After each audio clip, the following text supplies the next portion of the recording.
The story of Noah is not ancient. It is a massively exaggerated retelling of events from the late 15th century, in the 1500s. Framing contemporary events as ancient prophecy gave writers immense political and religious leverage. The post-flood renewed creation in the Bible describes the Americas, a world unknown to 90% to 95% of the Eastern Hemisphere in 1492. When the King James Bible was published in 1611, writers integrated the shock of a doubled world into Scripture to make the Bible seem prophetically deep. Genesis 6:11 describes an earth filled with violence. This mirrors Europe in 1492.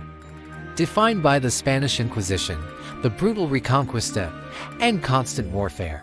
By framing Columbus's voyage as the Noah story, contemporary political expansion was turned into a cosmic, divine act.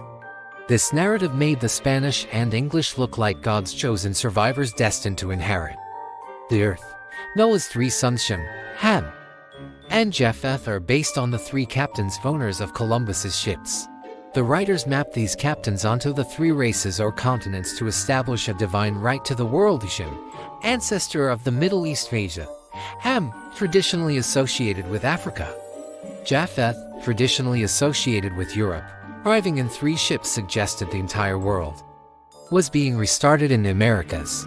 For a crew on a 15th century wooden ship in the middle of the Atlantic, it literally felt like the world was flooded and they were the only people alive. On his second voyage, 1493, Columbus brought 17 ships and breeding pairs of animals not found in the Americas.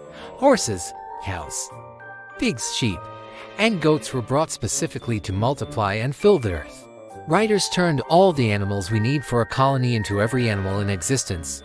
Columbus was known for periods of mental instability, religious mania, and infighting with the Pinzon brothers, as the English became the dominant slave traders.